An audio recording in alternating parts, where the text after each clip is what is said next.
misunderstood and complex ideas that I find is frequently lacking in students who are high school and college age.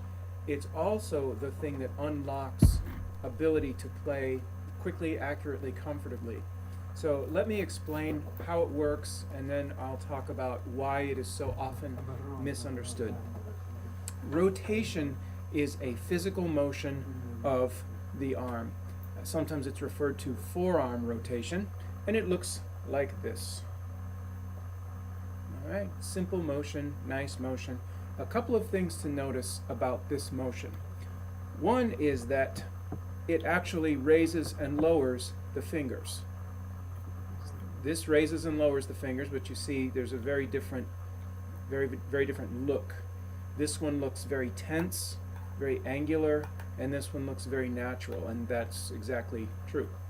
Another thing to notice, and this raises and lowers the fingers, but you see there's a very different look. This one looks very tense, very angular, and this one looks very natural, and that's exactly true. Another thing to notice, this is maybe strange to you, but look at where the center of my hand actually is as I rotate.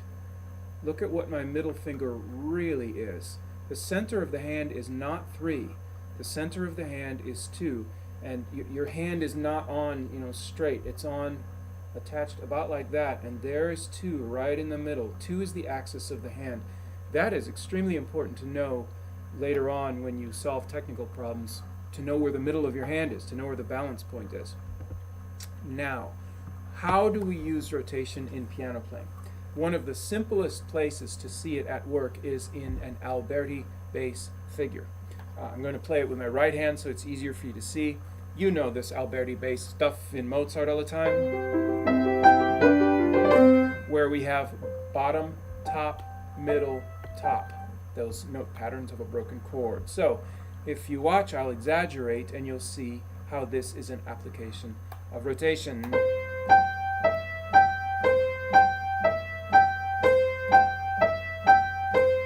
As opposed to isolated fingers, which looks like this.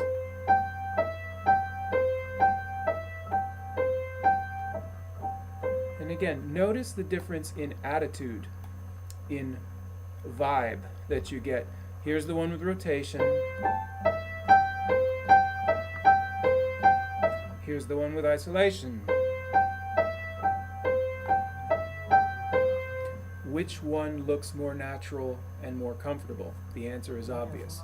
If it looks comfortable, it is comfortable. If it looks hard, it is hard. If it looks wrong, it probably is wrong. So isolation will give you problems there, and rotation will give you a lot of help there. Now with the left hand, same thing.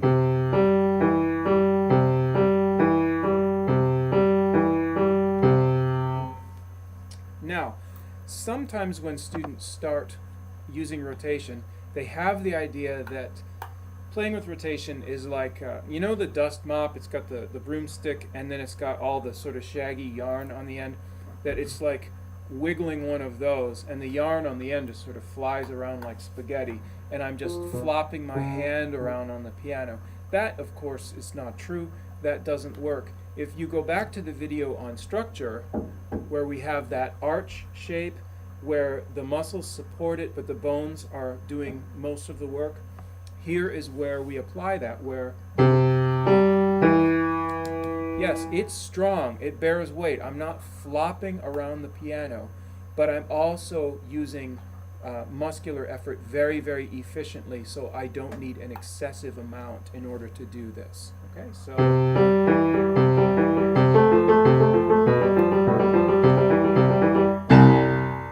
So that's an example of a very simple use of rotation at the piano.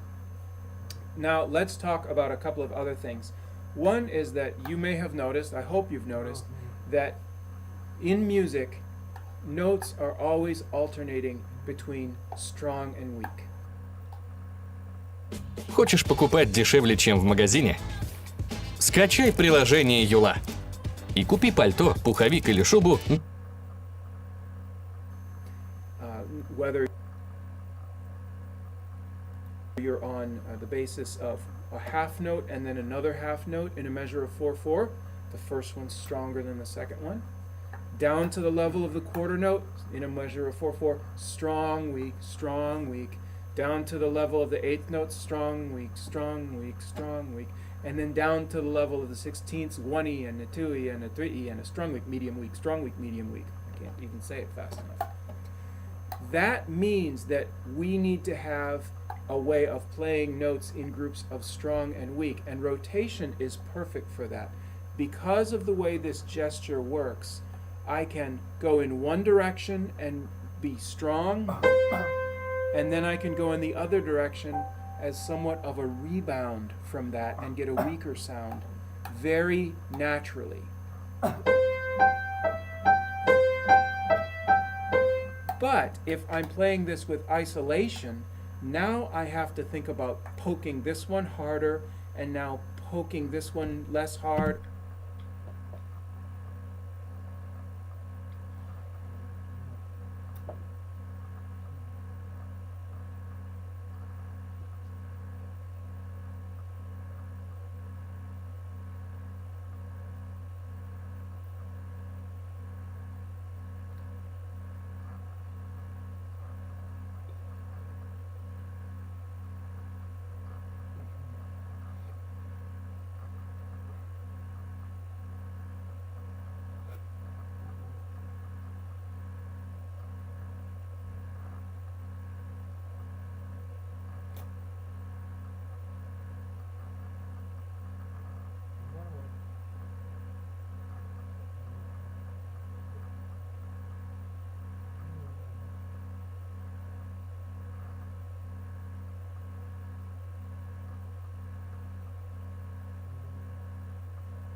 Сила и скорость одно и то же выходит.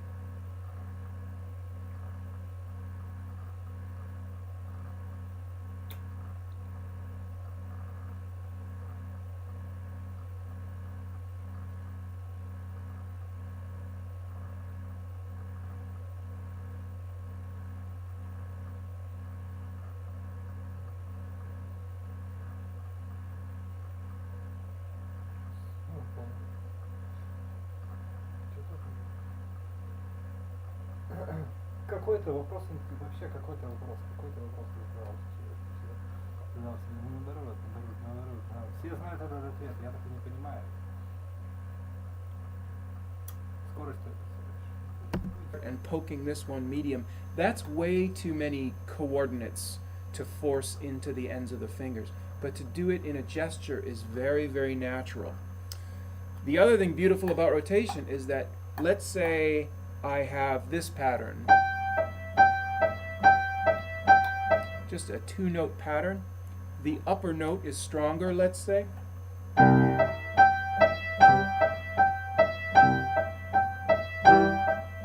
Well, my hands are designed so that I can put the emphasis on the outside of the rotation and then weaker on the inside, or I can do it the other way. I can put the emphasis on the inside, the thumb side, and the outside can be weaker. Rotation is reversible, it's ambidextrous. Strong, weak, strong, weak, strong, weak, strong, weak. And both are very comfortable and very, very natural. Now, let me explain the difference between single rotation and double rotation. In an Alberti bass pattern, every time I play a note, and I'm going to go to another key, I'm going to go to A major.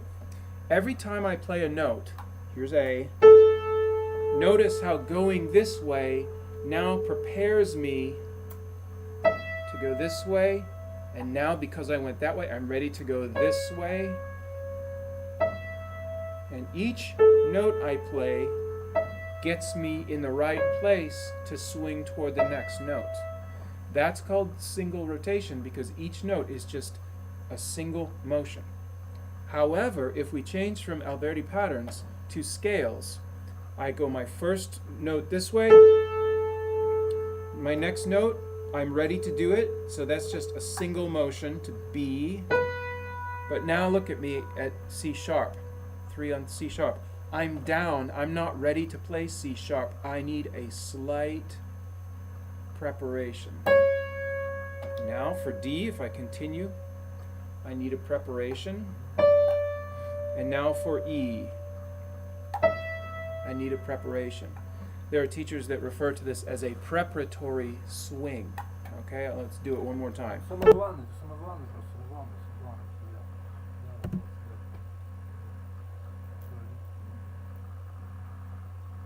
This way, here's a single, preparatory and play, prepare and play, prepare and play. And that is known as a double rotation. I gotta go to play that note, rather than play, play, play, play. So there are single rotations when the direction keeps changing, and there are double rotations when I keep going in the same direction. And this is what spares me from having to load all the power and speed just into the finger and the knuckle, which again looks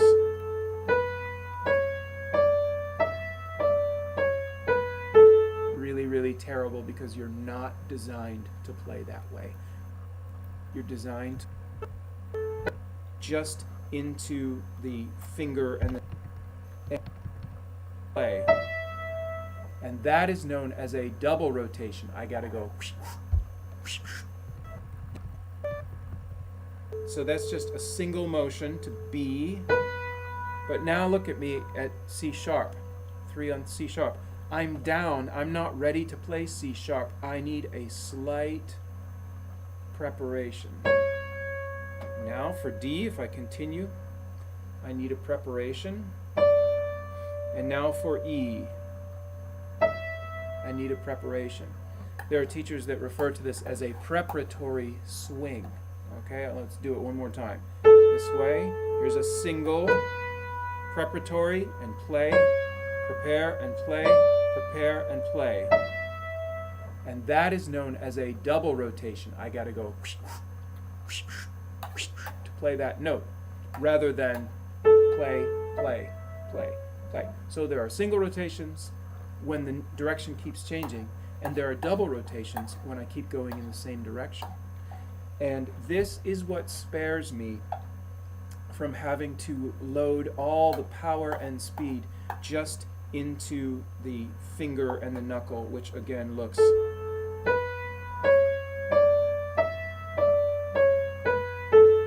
really terrible because you're not designed to play that way. You're designed to move in coordinated, fluent, natural gestures, not angular, tense, isolated motions. Well, there's much more to say about rotation, more than I can do in a YouTube video, but this is just to help you get a basic understanding of it. Now let's talk about something else.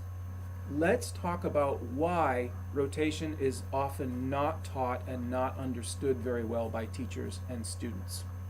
If you go back to Franz Liszt, the mighty pianist from the 19th century, Franz Liszt played brilliantly and he conquered the world and all of that, and then he taught everybody for a couple of generations.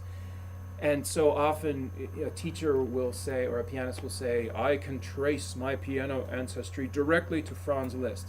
First of all, so can I and so can you. Everyone who lives can trace their ancestry to Franz Liszt because he taught so many people. It's like saying you can trace your ancestry to Noah. It's just not that big of a deal. So anyway, that's just a side note. The deal with Franz Liszt, he was so good. Ouch! Ow! Ow! Yow! And he was so natural at the piano that he did not have to do this kind of careful analysis of motion. He was born doing it.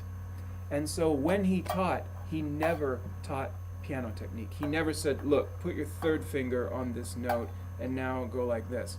He taught interpretation. He inspired people. He encouraged people, but he never ever taught piano technique. And there are books that document his classes with his students, and there's not a word in it about any of this stuff. Why not? to him it was obvious how to do it, and he had dozens and dozens and dozens of talented students who also could just do it. So what do they have to do? Just talk about how to play more epic and how to have a career or get a concert or, you know, that kind of stuff. Very similar, by the way, to what goes on in a lot of the top music schools. Those students who get in there don't need any help technically. They've been playing the Mephisto waltz since they were in pigtails. So, likewise, they've been playing the Mephisto waltz since they were in pigtails. So, likewise, a lot of the most famous teachers since they were in pigtails. So, likewise, a lot of the most famous teachers don't explain this stuff, and they cannot explain this stuff even though they themselves do it brilliantly well. So, here you have the top tier of players, Franz Liszt and his students and everyone on down, born doing it. They don't know how, they can't explain how. Then you have your average normal people who are not born knowing how to do this. They come to the piano and they go, well, how do you do this? I guess I pick up my fingers and I stab the notes with my fingers like this. And they do that for a while, and then they have problems, they get hurt, or they are very inaccurate, or their performances are very labored. And they go to Franz Liszt and they go, Maestro, how do I play? And he looks at him and he sort of can see something's wrong, but he can't really diagnose it. And he says, I don't know, practice more. Play with more feeling. Go watch a sunset. He cannot really help them. Meanwhile, you have Franz Liszt and his students out playing concerts, and when they're playing with natural, coordinated, beautiful gestures and motions, what does the average person see? They see fingers. They focus on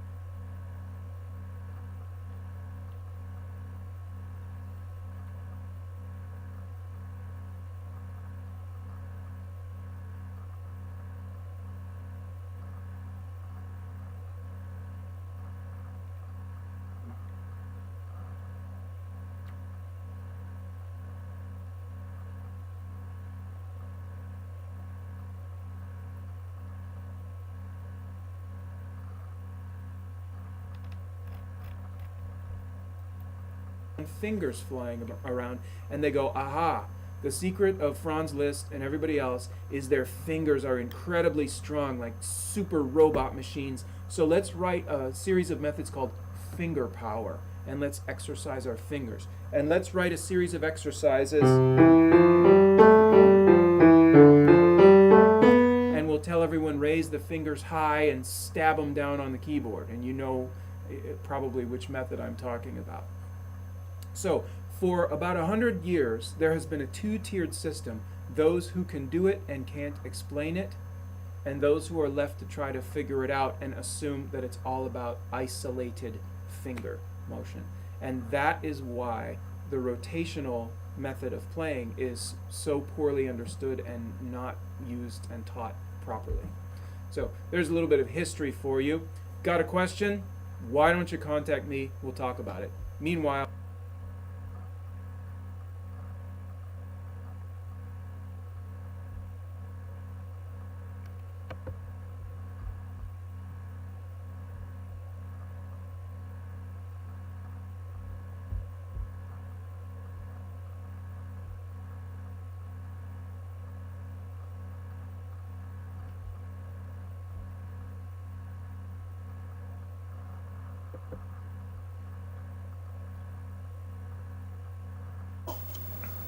Hi, I'm going to start a new series now about practicing.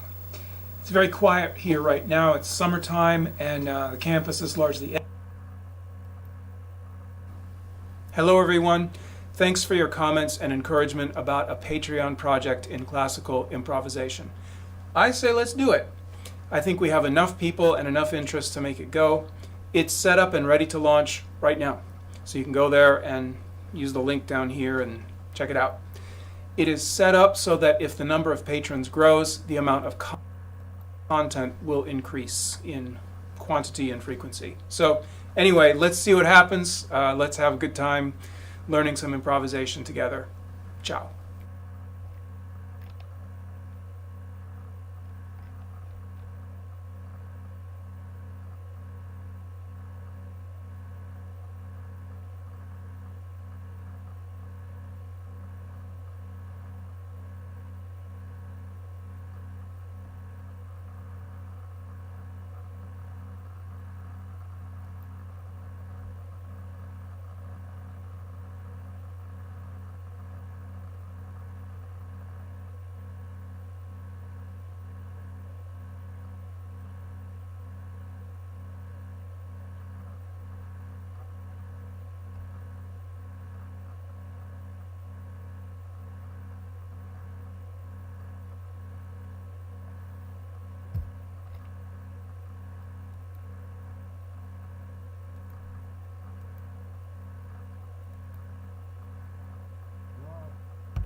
Сколько времени я потратил на...